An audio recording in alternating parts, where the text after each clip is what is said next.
Bone, you muted.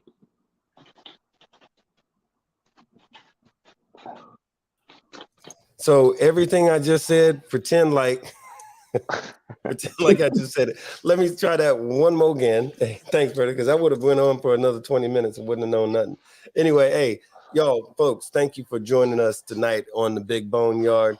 I'm Big Bone One Percenter, your host. We got our co-host, Archbishop One Percenter, and from Minot, North Dakota, Ice Cold Riders. We got Mr. the Man, the Myth, the Legend, him doggone self.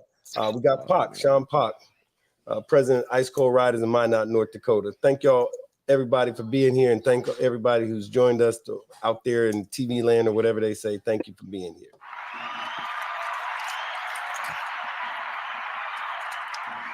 So tonight is going to be something real good. Oh, look, I got to do this thing where I ceremoniously, check this out, ceremoniously take these things. I guess that's something special. I don't know yet. Somebody said they liked it, so, you know, what the hell, we're going to do it. But so tonight what we're talking about a little something is, and I guess the way that the way that we called it was bikes, I'm trying to get it right. It's bikes, babes, bullets, booze, and guns. So what the hell are we talking about? So all of that stuff is all of that, you know, that's either a really good party or something about or something getting ready to fuck up. Which is it, right? So what we're talking about is a few different things. When folks get together, and I know we've heard it, like in our community, we heard people say, oh man, you can't put too many of us together because it's going to be such and such. People say that, and they say the same stuff about bikers. Maybe it's true, maybe it's not. I tend to believe that maybe it's not. But we're talking about the Second Amendment, bikers and guns. The bikers carry guns. What, if anything, do they need to? And under what circumstances do you need to protect yourself? Sometimes people fight, right? Sometimes people fight. Sometimes somebody takes it too far. Sometimes they didn't take it far enough. You know, it's a lot to unpack. It's an awful lot to unpack. And I know y'all are already thinking about some things right now. So if we can, let's go ahead and get the party started. And first of all, let me introduce some folks. Then we're going to do our disclaimer in a little bit. But Archbishop One Percenter, how you feeling tonight, sir? Yeah, I'm good. I'm good. How you doing, brother? Man, good, brother. Good. Always good to see you. And the illustrious Mr. Pac, how you feeling, brother? I don't know why you put a 10 on it, but I'm doing good, man. Yo, that's what's up. But so as always, we're going to talk about all kinds of different stuff. And as we do, we just want everybody to understand that what we're talking about tonight, these are our words. These are not the words of our individual clubs, which again, we love our clubs. We like the way we get down, but this is us. This ain't our clubs. This is us saying what we got to say. Also, a shout out to Fran Hash from the Fran Hash Law Group. We have a friend. I didn't get the okay to discuss his bit or to say his name, but he said I could share. Long story short, somebody that's real good with me had an accident last year. Was going through it big time. I mean, he was really going through some stuff. He was messed up, couldn't work. And long story short, they hooked him up in so many different ways, not just by getting him a whole ass load of money later on about the, what do they call it? The settlement. I got him a lot of money. He got 6 figures. And but not just that, but during the time that he was going through all of this, they helped him out in a lot of different ways with encouragement, sending him to the right folks to talk to, a whole lot of different stuff. I can't put all his business out there, but, this brother he's doing better now. And it's thanks to those folks over there at the Fran Hash Law Firm. So, Fran Hash, that's for you. Oh, speaking of which, I'm going to say this stuff and share this. Look, check this out, y'all. So, is that not cool or what? I'm kind of loving this. Wishbone and Backbones went somewhere out in the world and found this bad boy. So I get to show it off for us tonight here. It's just one of these. I only got one more, but if I give me a couple more, I'm going to send them to y'all, man. But anyway, to go ahead and get the party started. So bikes, babes, bullets, booze, and guns. Man, so you know how I guess if you ask yourself the question, how many times you've seen a biker in a club or something like that, and he's strapped, right? Does that happen a lot, or is that just something that they make up for TV type of thing? What you think? Oh my God, I don't know. I think everybody is, as an American citizen, not a biker, but as an American citizen, you have a right to carry a weapon, a firearm. You're gonna take your right. I know bros that take it everywhere they with them. I know bros that just don't even worry about it. I think Yeah, it just depends. It just depends. But as an American citizen, not just a biker, that's our right to have a tool on you if you choose to have it and you're not a felon and you can take it. I'm a felon, so that should tell you. right on. And the thing is, that was almost a rhetorical question, in the sense that I was halfway teasing about it, because I mean, a lot of times out there, and I'm not just talking about the MC, but I'm talking about the set in general, because that's where some of us spend like the majority of our time. I find myself being surprised when I'm somewhere and somebody don't have that tool. I'm actually surprised, because it's almost a part of the culture. It seems like, I mean, just because you got it don't mean you got to use it. I'm not saying that, but it's almost as common as like grass is green, water's wet. Somebody in this room got them a piece on them, like that kind of thing. But Archbishop, now, what do you think about that? Now, first of all, is that something you see very frequently? Like, you see guys packing all the time, and if so, like, why do you think that is? Well, yeah, I see quite a few hacking all the time. That's above the fact that it's your constitutional right to carry a firearm, but what I mean, the world going crazy right now. What I mean, people taking pop shots at people that what I mean, you don't even know. So you can't just be walking around naked no more. I mean, it's not like it used to be. You used to be you could walk up and down your street and not have to worry about stuff going on or whatever. Now, you never know. Hell, somebody just walk in a damn movie theater, restaurant, shoot every damn body. Mm-hmm. So I think now people carry more guns now because of the fear of the unknown, of the what if factor. Like, what if something happens? What I Right. mean? What if somebody does something like this? What I mean? So it's not um it's not more just like, okay, I'm just carrying it just for protection. I mean, people carrying it because it's I mean, just the way the day and time is now. Yeah. You just never know. Right on. Right on. And I was thinking, my father used to say this thing back in the day. He'd be like, "Hey, I'd rather have this piece and not need it than to need it and not have it." And Sure. so I guess we might can establish that there's a need sometimes where, hey, you gotta have something other than you to be able to knuckle up. And I want to qualify that too. And matter of fact, before we get into that, I see Standoff is getting ready to join us. Archbishop, let's bring Standoff on in, and if you could give him a proper introduction, sir. Yeah. What's up, stand up? You on there? What's going on? Can you hear me? What's up, man? Yeah. Standoff is he's been a good friend of mine for many years. He's my right hand man. We done traveled this road together a lot of times. I mean, he was one that I know 100%. If I call and I say I need you, I know he there 100%. No questions. He ain't gonna ask no questions. I don't gotta explain nothing. I know he gonna be there. Right on.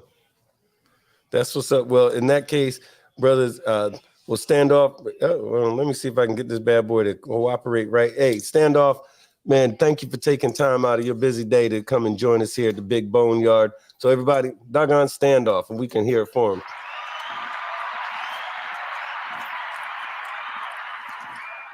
But I appreciate it. We got made it to the big time now. That's what's up. Right on, man. Right on. Yo, man, I'll tell you. So going back to the subject, though, is the crazy thing about this. So I guess what we're establishing is, hey, guess what? Sometimes folks got them tools on them. Sometimes they got them pieces on them.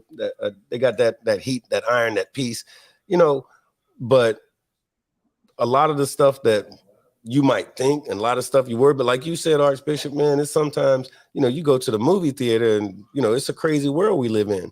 But, moving the way that we move, we're going to find ourselves in a different environment, a lot of times in the clubhouse or at some event and all like that. That's why we talk about, bikes, babes, bullets, booze, and guns. Like I said, that's either a real good party or something getting ready to pop off. Let me ask you about this. So let's say something goes down, you at an event and somebody, let's not even say the ops, just somebody is getting in your old lady's face and the situation, gets nasty.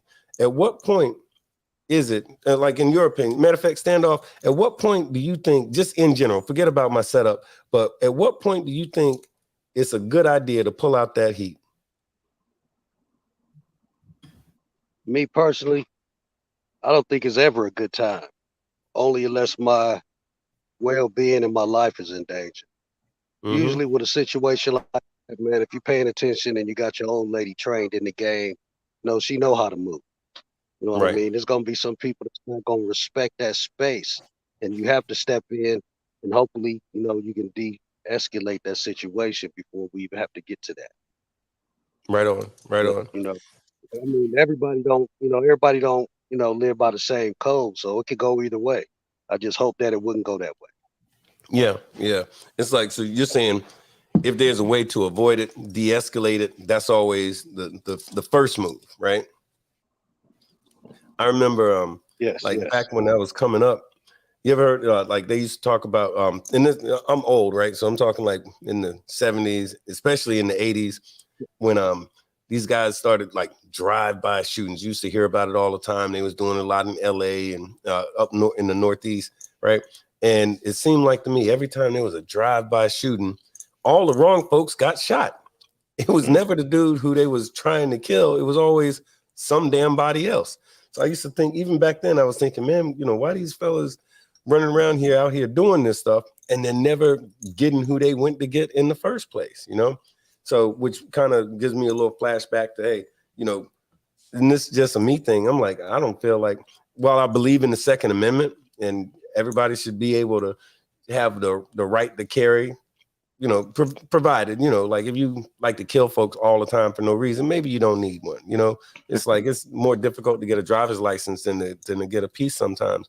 But I kind of feel like folks should have some kind of training in order to carry that firearm, and or even it's just like, yeah, like you can have a driver's license and it's more difficult to get than the damn license to carry the gun. But what about women? What about women, Pac? Like, as far as women and these firearms, what, if anything, what's your, and I know Americans in general, but like on the set, what do you think? You ever see problems with that? No, I mean, me personally, I don't think that I agree with the homie there. It's unless your life, your family, your household or your kids is being threatened, it's never really a time to pull out a weapon. You know what I mean? The weapon is like the last resort. You feel me? But I never really see no issues with it. At least here in our little bitty community, it's like we go out, we go to somebody's clubhouse, they got their rules, yada yada yada. But if you got to pull that out, then I don't know, I think it's a bigger issue because sometimes people just pull it out because it makes them feel, like ain't nothing gonna happen. But a lot of things could be fixed by either conversation or using the tools that God gave you, which is your two hands. And I think that's where the issue comes in, that people forgot about that. Because most of the times you can have a conversation with somebody and they'll be receptive. And if they don't receptive, you got a left and a right. It's like pulling a gun is something that you cannot take back. And I think people should really, really consider that before they even pull it. Right on. No, I feel you. So what about, there we go, Fran again. Hey man, I got too many buttons to push, man. But anyway, I guess the way they used to say is that if you had to pull out a gun, you was probably a punk and couldn't fight. You know what I mean? And that kind of used to be like the standard, It's like, And it still is. yeah. It still is the standard. You know what I mean? Okay, now check this out. Now we all old enough now that, the ones on this panel are old enough to know I mean, back in the day, whatever went on, you know what I mean? The weapon was the last thing that you pulled out. You pulled Right. out the nuts. You Right. know what I Right. mean? You're gonna get that round in. Win or lose, Yep. you're gonna get that round in. Then after that, hell, we sit here and fight all day. Later on, I'm gonna buy you a drink and we're gonna sit back and kick it. And it's over. It's over with at that point. People nowadays, you can tell, and I mean this wholeheartedly, you can tell when your daddy wasn't in the picture. Because a lot of them run around like a bunch of bitches right now. They can't fight. The first thing they want to do is pull their gun. You Yep. know what I mean? Because they don't want to square up what you had up. Because nowadays, motherfucker can't take a ass whooping, but a lot of them deserve one. You know, Damn. Mm. so And they run. why you hurting everybody's? You So hurting you run some around feelings and right you now. wave your right. So you run around and you wave your gun and you want somebody to know that you got a gun and that you big shit. You know what I Right. mean? Right. But take that gun off, and you basically a certified bitch because you ain't gonna say nothing to nobody at no time. Your whole car been punched a long time ago. Facts. You know. Hey, let's catch Shaggy right quick. He's calling in. Man, Uncle Shaggy, 1%er from Invaders MC. Thanks for giving us a call today on the Big BoneYard. How's everything going tonight, brother? Peachy. Did you just say peachy? I said peachy. Right on. I've been Right on. riding motorcycles for the last 3 weeks. I've been hanging with my brothers, been terrorizing and invading this country. And you guys are talking about my favorite topic when I'm at a CLC or INCOM or MCLC meeting, which is start being men. Pick up your fist, start fist fighting. You list to survive another day. You learn lessons about, being a man. My favorite thing to ask the prospect or hang around or anything like that is, you ever been punched in the face? If he says no, I said, go get punched in the face. You ever had your ass kicked? No, go out there and get your ass kicked, because this is a man's world. Shit happens. Mm-hmm. And I'm tired of seeing it and burying good men because everybody thinks they're gangsters. Let me explain something here. We're bikers. We're clubbers. We're not gang members. I grew up in '82. I typed in there a few minutes ago, man. I remember the '80s with the gangs and the crack epidemic. Man, just shooting and killing each other is doing nothing but bringing more harm to our community. Be men. Stand on your own 2 feet. If you can't raise them dukes up, then hey man, go get in a couple fights. Go have your brother teach you how to fight. The only people that should be pulling guns is the old men. That's when the young men are pulling, they're pulling shit. We get back to our code, man. Take care of our elders. Quit killing each other. You can't serve your club if you're in prison. You can't serve your club if you're in the ground, and you damn sure can't take care of your family if you're in prison or in the ground. Facts. Thinking that way. No, man. Hey, that's Ride nothing but the gospel. Fly your colors. Love your brother. Man, that part right there, man. And doggone Shaggy, that's why, that's why you get so much love on the set, man, because you put it out there. You always keep it 100, and it's the sort of thing that folks forget, It's like, what's that thing they used to say? Hey, from the water boy, live to fight another day. You can live to fight another day, but guess what? Hey, man, like you said, ain't no funeral. Always remember Friday. Debo got his ass kicked. There's always somebody out there gonna whip him. Right on. Hey, well, Debo had it coming though, man. Yeah, he did. Always But trying to on my 40. Debo represents that bully on the set. You got them guys out there that are repping that as you put it, jewelry. Yeah. And they want to get out there and flex and all that shit like that. Those are the guys that get beat up the quickest, and those are the guys that leave a dust trail behind them so fast when shit hits the fan. Yeah. Look, this whole lifestyle is about respect, loyalty, trust, honor. Let's get back to that. Honorable men don't pull guns on each other. Honorable men got a problem to go around the corner like you did in the Marine Corps, we did in the CDs. Man, go down the comics box, educate each other however you got to educate each other. But man, this shit's about riding. Let's not make it difficult. This is fun. This man. Exactly. There's no better high than riding next to your brother. Yep. That's that thing that people forget, though, I think sometimes. But yeah, Uncle Shaggy, that's what's up, man. I remember, like you just said, and Archbishop, I know he knows about that too. We used to in Marine Corps, we called it Potter's Field. That was that, Potter's Field could be anywhere, next to the Connex box, behind the chow hall, in the 3rd floor of the barracks. And guess what? It didn't matter whether he was a general, a lieutenant, or a buck ass private. if y'all had a problem that just conversation wasn't going to work, take all your stuff off. Anything that had a rank insignia on it, you took that off. You remember that? Take all that stuff off. And now Man, you we just... didn't. We were CBs. We didn't give a shit. We just beat the hell out of each other. Hell yeah. Now, you know, Marines, we got to be all, you know, procedural about it. But yeah, anything that had a rank You don't like to get insignia, dirty. yeah, you peeled it off, and then you got it in. And then whenever the sergeant or whoever says, hey, that's it. If I beat your ass, whatever we was fighting about, I was right. If you beat my ass, whatever we was fighting about, you was right. Then we're going to go have a beer, and we ain't going to talk about it no more. But whoever got their ass beat, hey, you know what? I was wrong. And that was it. That was the end of it. But you know, and that's something, God willing, it still goes on today. But hey, and we had more guns than the law should allow, and nobody went for a gun, nobody grabbed a knife, you know, just what it was, you know. I think the overall mentality of people has changed throughout the years. Motherfuckers that have their rifles in their back of their pickups and their cars and shit like that, because they go hunting. Yeah. What were you saying, Bishop? No, I was saying that the overall mentality of people has changed throughout the years. You know, it used to be just like you said, you know what I mean? You handle it as me. You know what I mean? You squared up, you dealt with your situation, and you moved on. You know, now fighting is that's your last option now. Don't nobody want to fight no more. Don't nobody want to fight. Yeah. They just want to shoot. You know what's, you know what I mean? I can see, you know what I mean? If you like, you know, I mean, like if you in your 40s and 50s, I mean, hell, now they be like, hell, I ain't gonna sit here and wrestle around with your ass. I'm just gonna shoot your ass. Okay. You know what I mean? The old head's been saying that for years. But the younger ones, though, it's the younger ones that'll shoot you quicker than the older heads will. Yeah, facts. I think part of that is because when you get to a certain age, you learn to value life a little differently. And plus, you know, if you got some arthritis and, you know, 2 hip replacements and a bum ticker and all like this, yeah, you ain't gonna be rolling around so much. But if the culture does like it's supposed to do, then nobody's gonna be disrespecting that old head to the point to where the situation should ever escalate to that anyway, you know? Because like Shaggy said, check this out. We're supposed to be having fun. Check this out.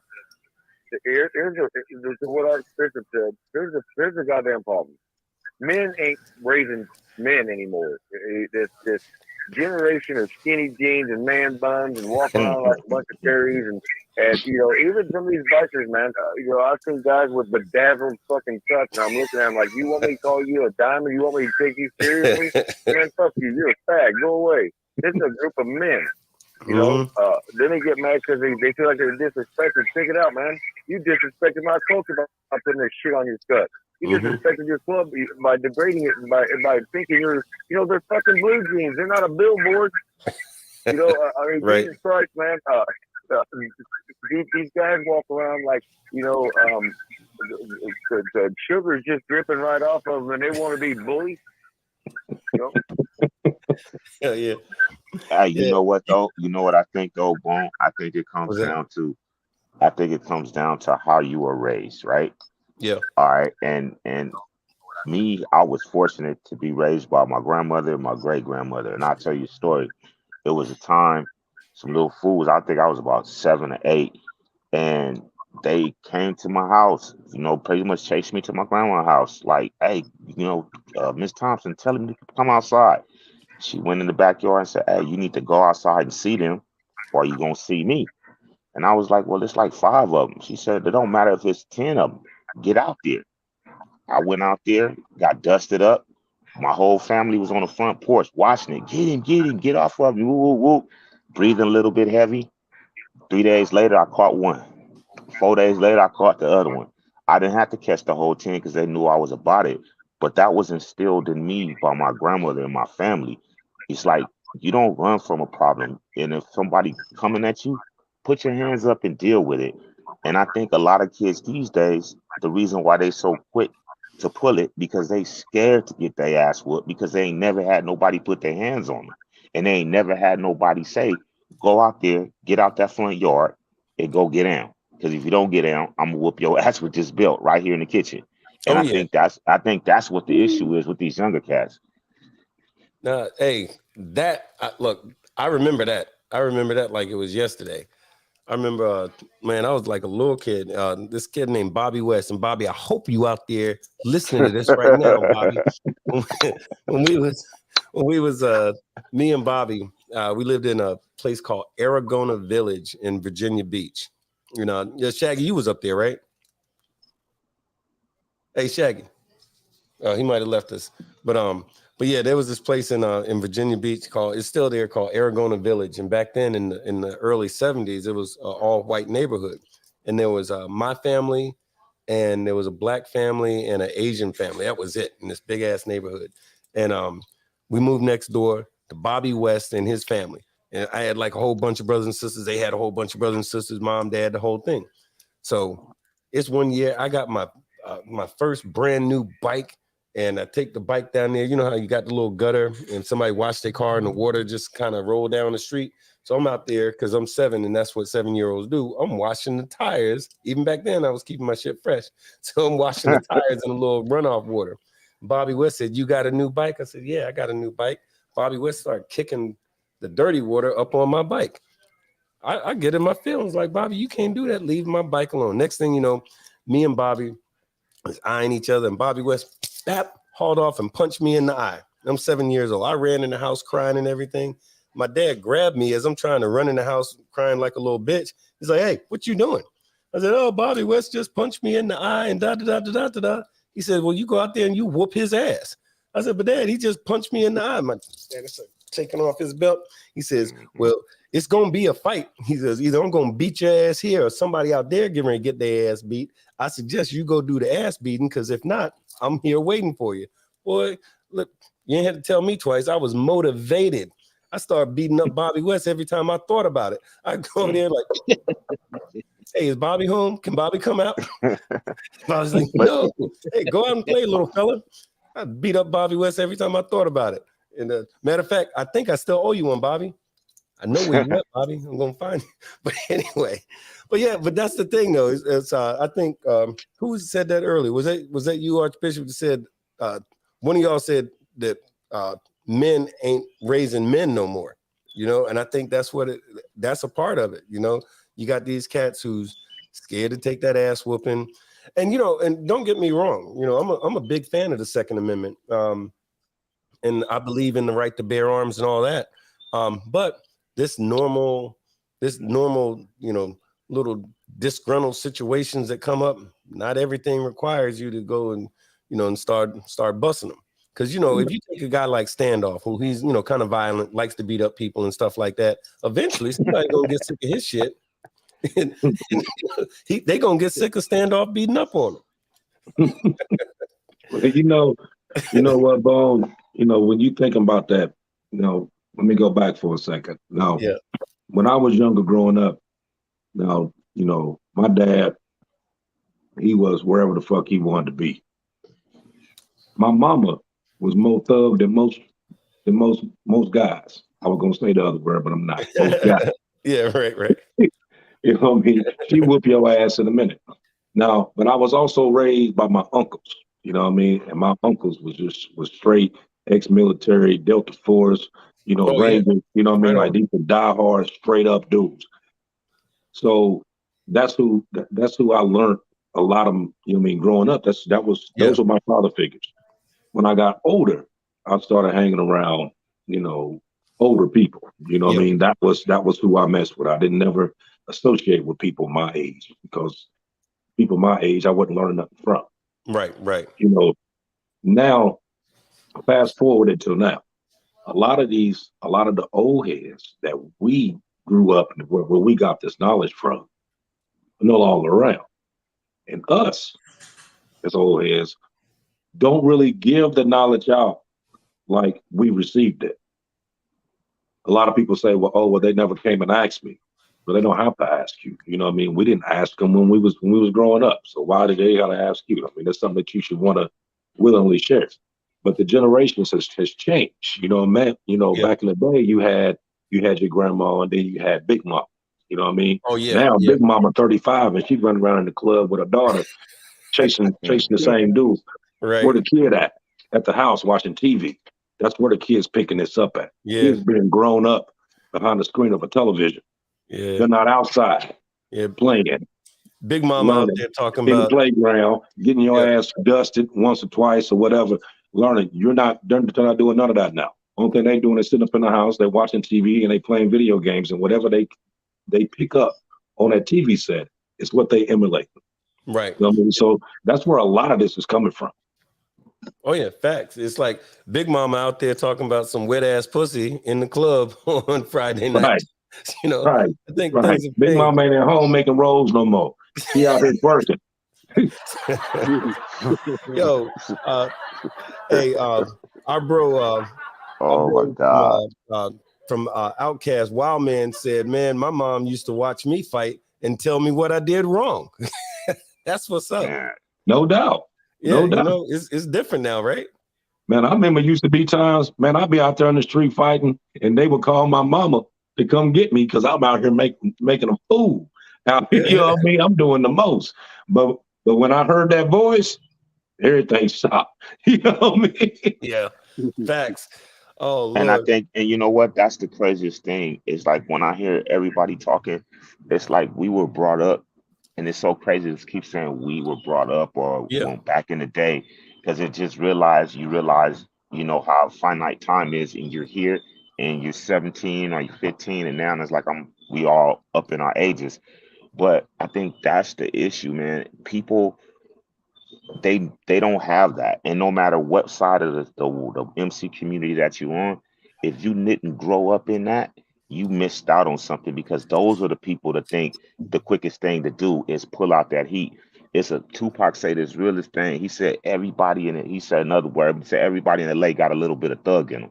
I'm from LA, and it's like you didn't have to gang bang. And I'm quite sure there's places all over the country that's like LA that got rough dudes out trying to make money, hustle, dudes trying to beat up people. You got dope fiends.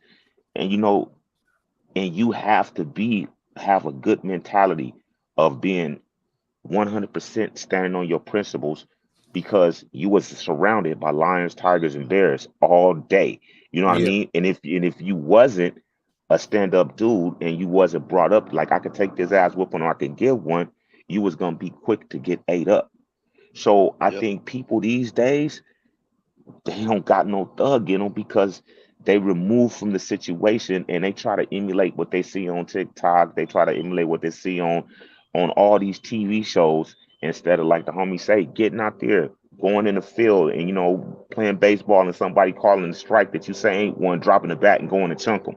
Then we wouldn't have that much. We wouldn't have gunplay and deaths on the set like we got right now. And I think that that's a damn shame. No, facts.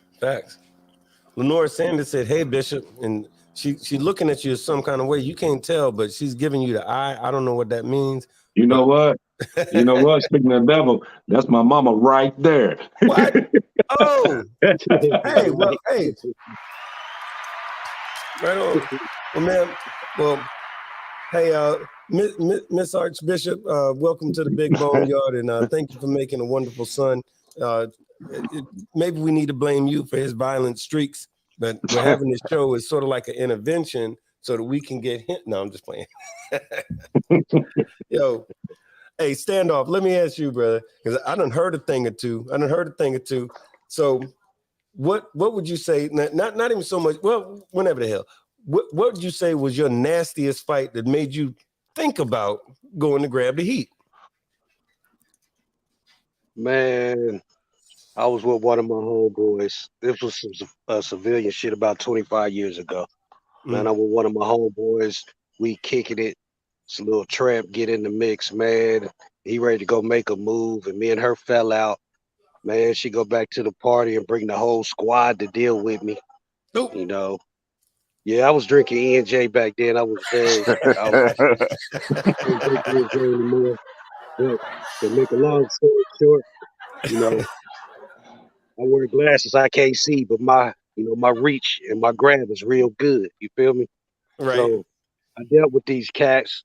You know, I had to get them out of the house. So I did pull the pistol, but I had no intention on using it. Just letting them know, like, hey, you know, already crossed the line. If anybody else put their hands on me, I'm laying you down. Yeah, like get the hell up on off me.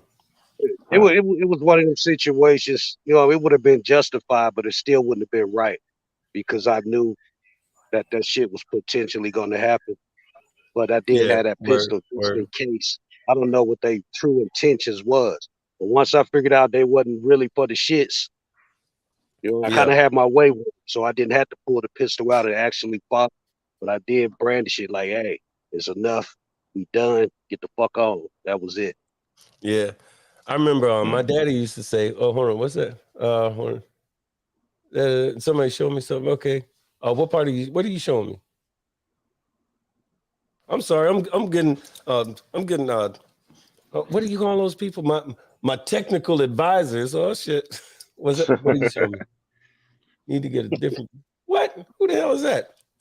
So I don't know who the hell it is. So whoever 335i 2 turbos need to get different people on the show. I don't know what that means, but I think the folks that's on the show right now are some wonderful folks. I don't know why you say you need to explain yourself or get the fuck on, either or. Is I like these people that's on the show. Just saying. Somebody made a comment that was some, I don't know, that might be kind of salty. We're talking about guns and fighting, and then they want to say something like that. Man, what? Anyway, Hey, that's but the motherfuckers we talking about right there. yeah, I'm Shit. trying to They're the tell you, ones we man. talking about. Shit. Right on. Man. But hey, I'll tell you. So actually, Pot, uh, I hate to do it to you, but tell me, sir, last time you was in a scrap and you thought, oh man, what the hell? Where's my heat? Or has it happened? Uh, the last time I even thought about Because see, I having, know you beat up on people hey, all the time. no, I don't. No, I don't, man. I'll tell you what happened. I'll tell you, this is a good story here. So I went to another city and I was finna call a meeting with a whole club by myself. And I knew I was finna get my ass whooped because I wasn't going in there talking peace treaty, and I was going in there saying what's on my mind. It's like they call me Sean Potts, so I was on my Tupac shit that day. Yeah, yeah. And I went up in there and I was called everybody out their names and disrespected people. And I just knew that they was finna pack me out, but they didn't. But I had it on me because I was like, you know what? If I can take it because I'm gonna deserve it. But if they get too crazy, I'm gonna have to pull it. But I didn't even pull it out. I went in there and said what I had to say and walked up out of there like George Jefferson. It was a good day.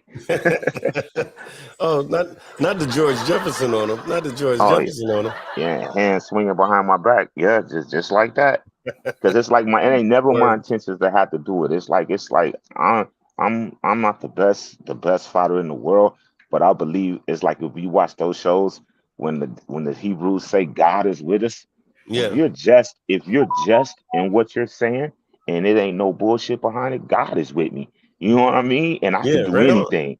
I can do anything. And that's how I feel. So if I'm gonna stand on it, I'm gonna stand on it. Nah, that's what's up, man.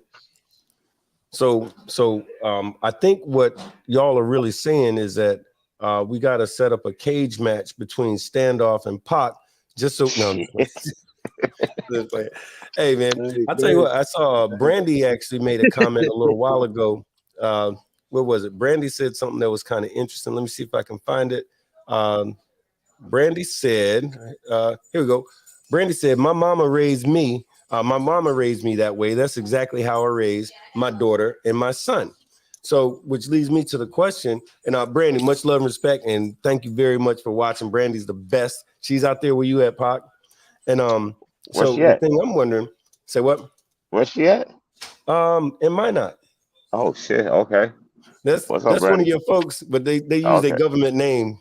I know Okay. who it is. You know who it is. Okay. I But do. I had to think anyway. about it. I was like, what? Yeah, it's funny because on here, sometimes people got they club shit, and sometimes they got their government names. And if you don't know, you know what I'm saying. But I got you. no, but she raised an interesting point. She was saying that her mother raised her that way, and that's exactly how she raised her daughter and her son. Now, I was talking to my sister, my DNA blood sister, just yesterday, and she was telling me something. Hey, it takes a man to raise a man, and a woman to raise a woman, and that, so we get on this deep conversation.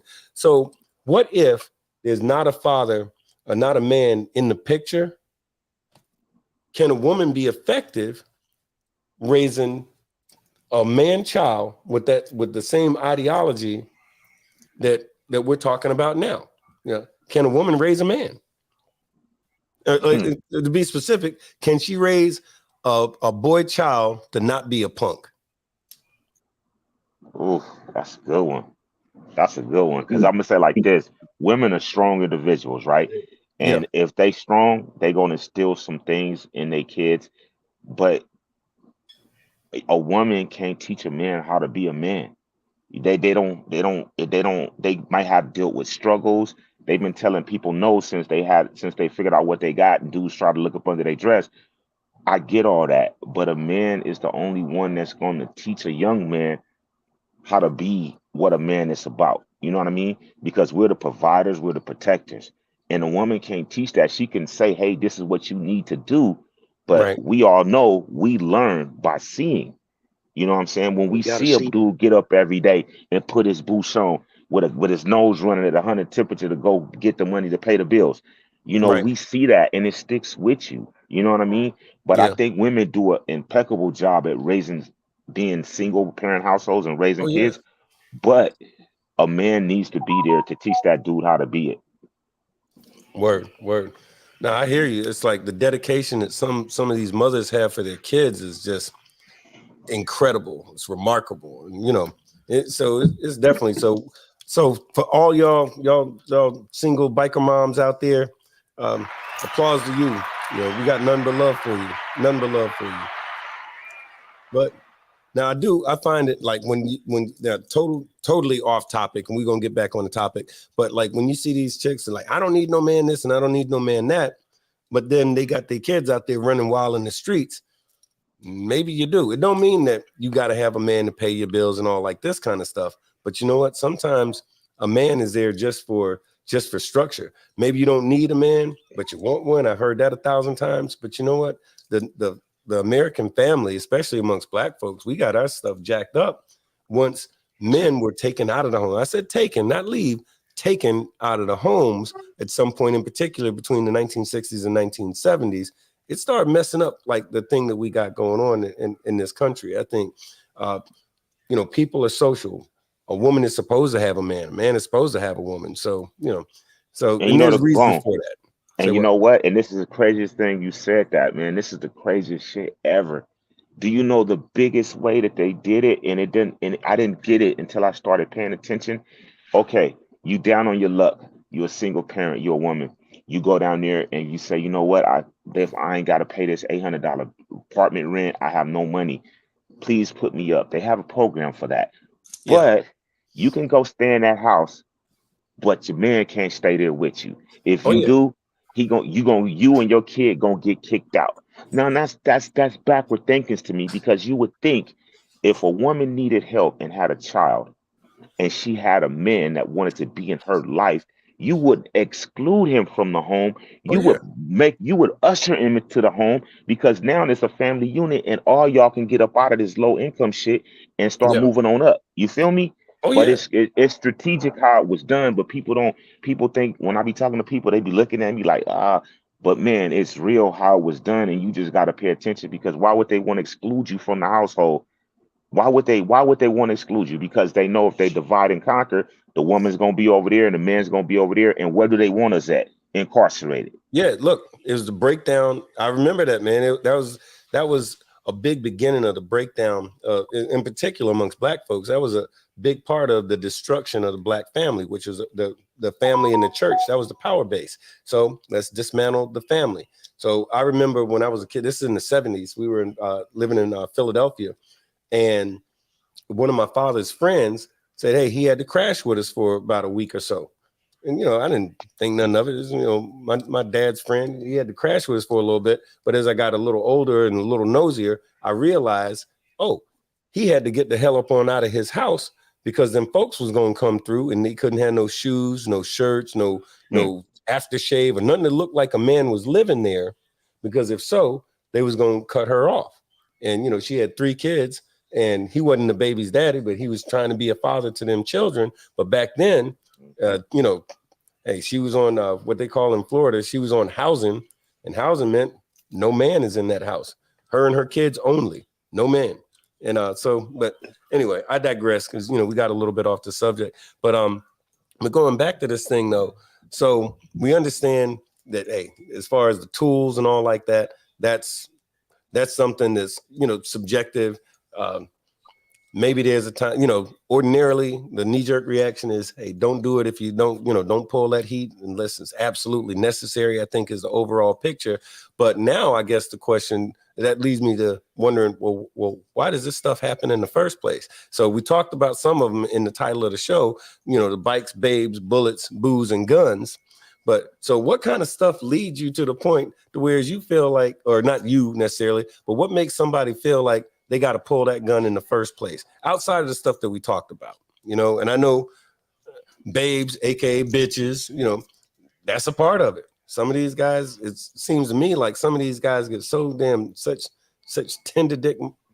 I'm trying not to cuss as much, but okay, I'll do it this one time. Such tender dick motherfuckers that they get all sensitive about some chick, and then they want to go and kill somebody. Not just go over there, have words with him, knuckle it up, but he got to kill him? Really? Y'all seen any of that? What you think, Standoff? I mean, we see it every day. It ain't just necessarily in the biker community. But I think a lot of it is these cats, man, with these egos. A lot of people live through social media. So with them out here, trying to live this fairy tale fucking life that they see and that's so fucking glamorous. And, they just out here trying to get in where they fit in. But they doing it the wrong way. Instant gratification. You can't make somebody respect your dumb ass. You feel me? Yeah. You know what I mean? If you ain't that motherfucker, you ain't that motherfucker. It's okay. You know what I mean? Yeah. But you gotta get out here, man, and you push their buttons and you put the motherfuckers on that line, man, and they don't know how to fucking move. So now they gonna go grab that pistol because now they feel that pistol is gonna get them that respect that they've been searching for. If it ain't in you, you know what I mean? It just ain't there. A pistol ain't gonna help you. It's gonna get you more problems than you fucking need. Oh, facts, man.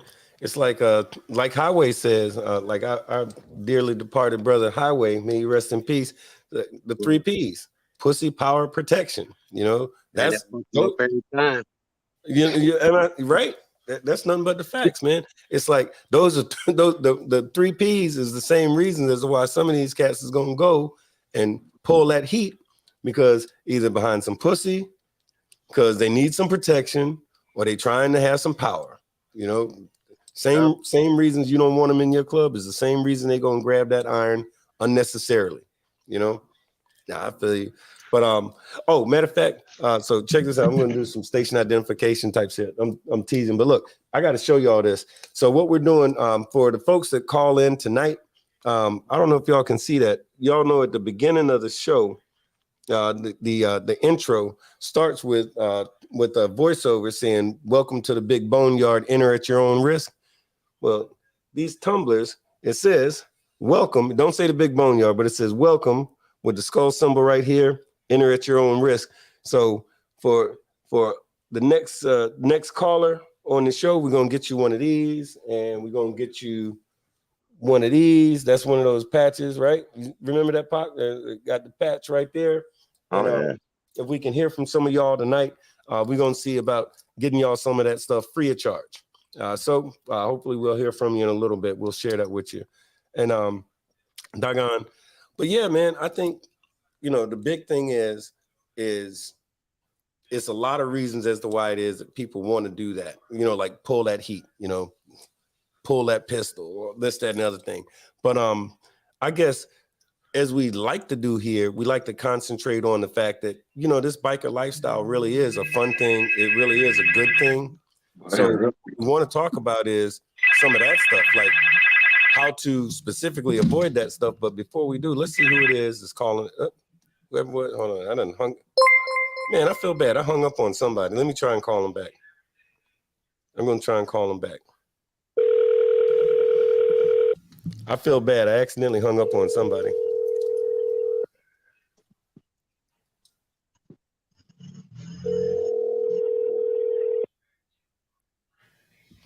All right. Well, whoever it was, we missed them. Y'all hit us back another time. But yeah, so I guess what do you do to avoid that? And actually, Standoff, you said it a little earlier. You were talking about de-escalation, which makes perfect sense. But so, what if you got a drunk dude on the set who's out there just straight showing his ass, and he wants to do something? What, if anything, do you do? I mean, if we tried everything possible, he gonna get his ass whooped. I mean, that's it. I mean, I tried to save him, go get a man the out. He didn't take the out, so he gonna get his ass whooped and go continue to party. No, I feel you. I feel you. So, Venom Pal, aka Bolo, just said prior to pulling that thing, ask yourself if this situation warrants another man banging your lady and raising your kids. If you feel it's worth it, then handle your business. Yo, all right. That's hey, good look, Venom. I kind of see where you're coming from with that. And let's see here. Melissa Benson says, Bone, you had some awesome people on your show. Very educational indeed. Thank you all for your time doing this. All right. Wait, that's Betty Boop out of Orlando, man. That's good looking, man. Hey, we appreciate you, Betty. We definitely appreciate you. And well, wait a minute. Brandy Morgan says clearly she need to cut somebody out because she said, because we was talking about her a minute ago. Brandy Morgan from Minot says, see, that's where I got it. As hard ass as I've, let me try to sneeze. As hard as I've put my time in the oil field, and he has seen me go toe to toe. Pac, you know me, LOL. Anyway, but yo, man, fellas, I got to tell you, I think that we got on something. I'll share this with y'all while we're at it though. Is that if I can get this thing to act right, we might have lost. Okay, I think we lost Pac, but one thing I want to share. So yesterday, senatorial candidate Christina Palin hit me up, and what we were talking about was in the state of Florida, they got a thing going on now where March the 10th of last year, myself and some guys from FRRC, ABATE, and the COC met with Governor Ron DeSantis of Florida about returning citizens. That's felons who, didn't commit no violent crime, didn't burn down a church, didn't kill nobody, didn't rape nobody, or nothing like that. And we were talking about them getting their rights back. The right to vote, they got that back a while back. But now we're talking about if you restore one civil right, well, don't all of those things get included? Meaning the right to get a good apartment or to get a good government job or to sit on a jury or to purchase, own, and possibly carry a firearm. So he signed an executive order that, yeah, you can get that stuff back. So we were talking about that and figuring out how to help folks. So what do y'all think about that? If a guy got him a felony, he got him, 2-3 DUIs or something like that, 15, 20 years ago, should he be barred for the rest of his life from being able to carry a firearm? I don't think so. Personally, I don't think so. If you, I think it's one of the biggest, and I know a lot of people that go through this, something that you did 15, 20 years ago that was a felony then basically follows you for the rest of your life. Right. Which isn't fair. You know what I mean? If you paid your time to society, you did what you were supposed to do, you ain't got in no more trouble for, for however many years. I don't think that should affect you from being able to have your basic constitutional rights. Right. So how is it that I'm able to do everything else? Okay, I'm allowed to pay taxes. Yeah. But I can't carry my gun. You know what I mean? I'm allowed to do everything else that you want or need me to do. I still got to obey the law. I still got to pay my taxes. I still got to go to work every day. I still got to do all that, even though I had a felony. I mean, so why is this taken out?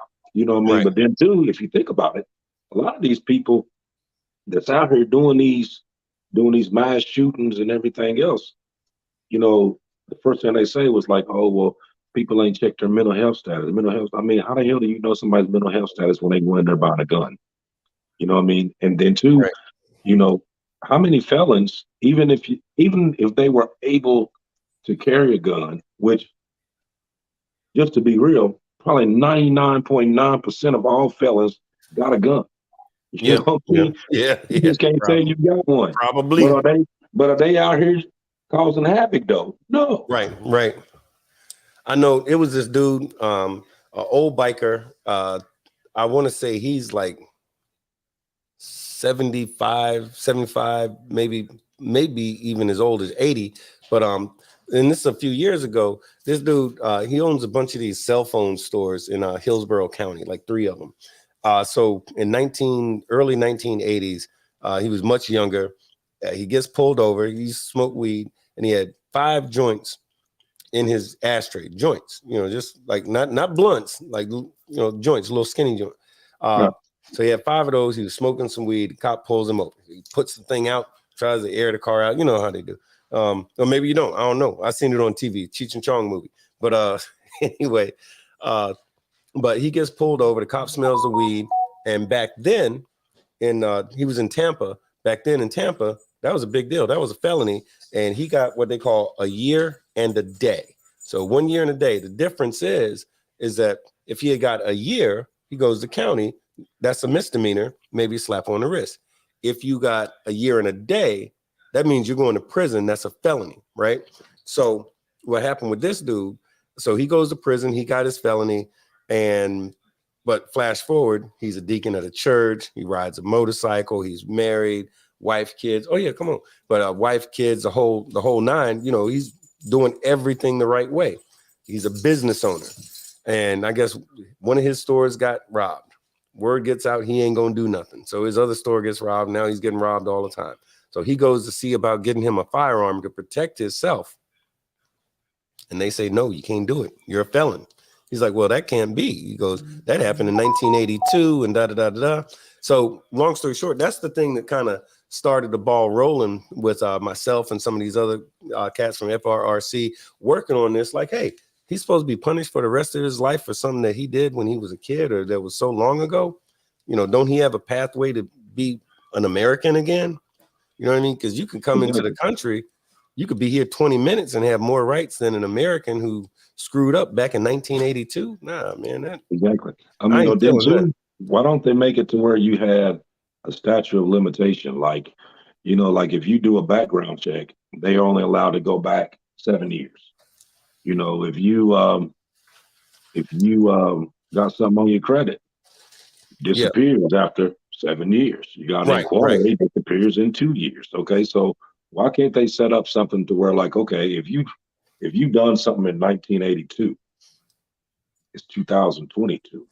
Right. I mean, after so many years, after 10 years or whatever, it disappears. You know what I mean? If you ain't done nothing related to this, disappears. No harm, no foul. You know what I mean? Because I mean, stuff happens. You know what I mean? It's just a shame that one thing that somebody may have done basically haunts them the rest of their life. You know what I mean? To the fact that, how is it that you did whatever that went on? Okay, you paid your costs. Right. You got out and you was a productive member of society. You got a family, you got a business, you got a job. You're not bothering anybody. You just living your life. Right. So why should you have to carry this on for the rest of it? You know what I mean? There's a certain thing called forgiveness.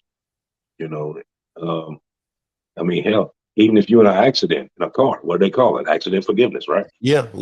So why couldn't they be a stipulation where you had a statute of limitation? Anything above, so many years, it's a non-factor. Because but a lot of times the reason why they're not trying to do all that is because they're going so hard to take them off from you anyway. Right. So they don't want you to have any guns anyway. I mean, if they could pull some of these little bills off where they, this is during the time where they, when on the news or whatever, they talk about this, they talk about Trump and they talk about Queen Elizabeth dying. And while they talking about that, you got like 7 or 8 bills getting passed over here that ain't nobody talking about. Right.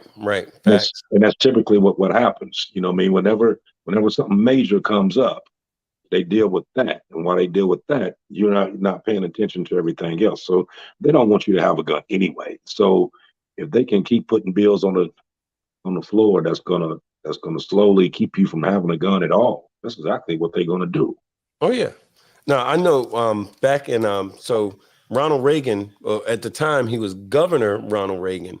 And a lot of folks don't get this, but the most comprehensive gun laws in the United States typically all came from conservatives.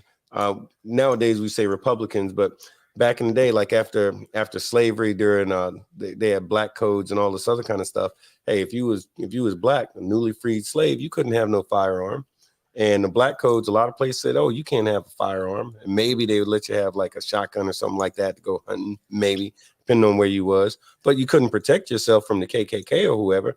So flash forward a lot of years, out in Oakland in California, and in LA, cops was beating folks up on the regular. They used to beat folks up, throw them in an alley, or drive them to the wrong neighborhood, kind of like they showed on that movie. I forget the name of the movie, but they arrest you, throw the cuffs on you, beat your ass, and dump you off in the wrong neighborhood. And they was doing it all the time.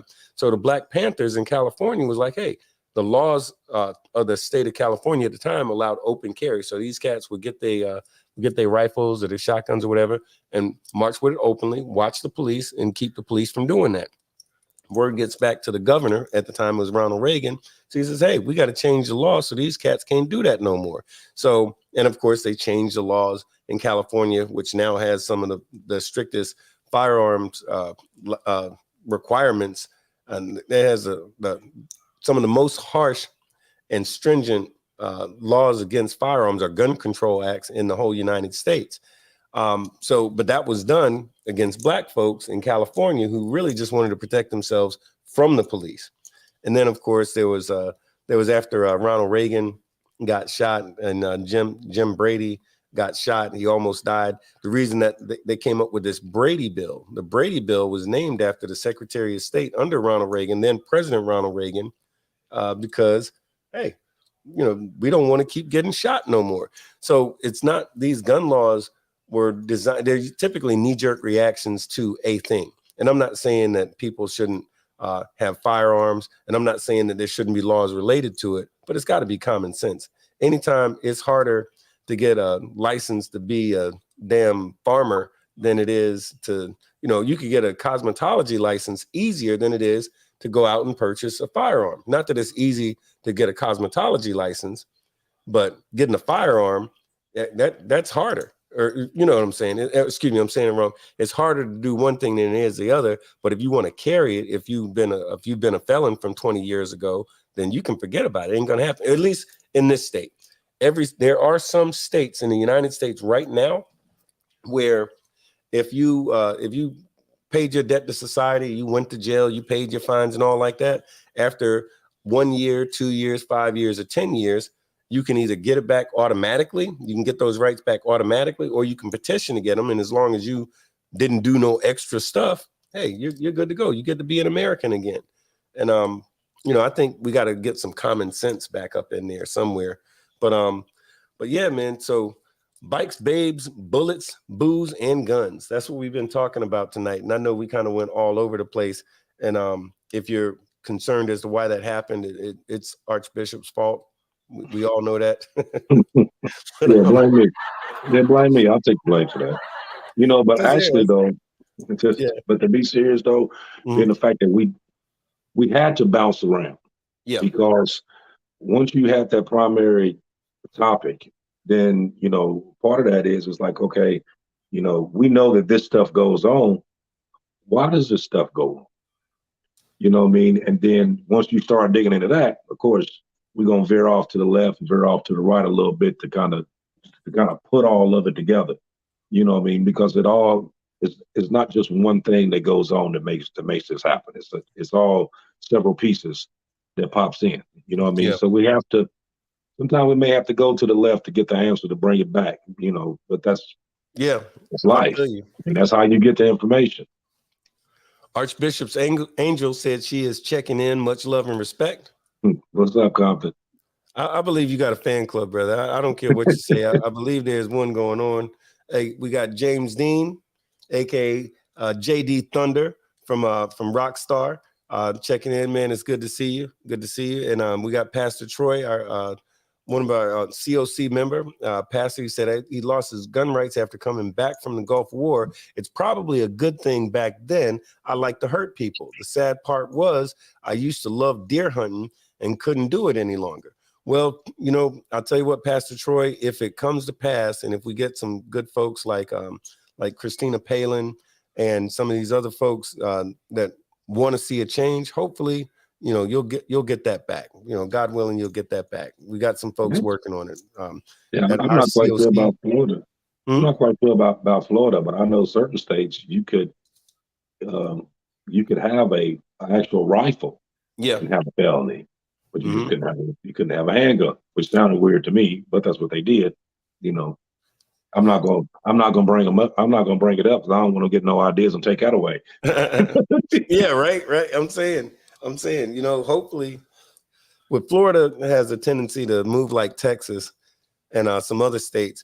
You know, that is one thing that I'd like to see happen. Again, I don't mean for everybody, because I feel like this: if you got common sense and you ain't out there showing your ass and all this kind of stuff, hey, you should have the right to be an American again. You should be able to bear arms and go get a good apartment and sit on a jury. Not like anybody wants to do jury duty, but you know, all the rights that you lose when you catch that felony, man, you ought to have those rights back if you've shown that you're doing the right thing. Like I said, if you ain't killed nobody and didn't murder nobody or burn down a church or rape nobody or nothing like that, if you had 2 DUIs in 1985, then and you've been good ever since, man, you know, give that brother a break. Why don't you already? You know, something like that. That's just the way I think about it. But you know, but I tell y'all what, it's about that time. I want to take an opportunity to tell everybody that joined us tonight, thank you very much. We hope you keep watching.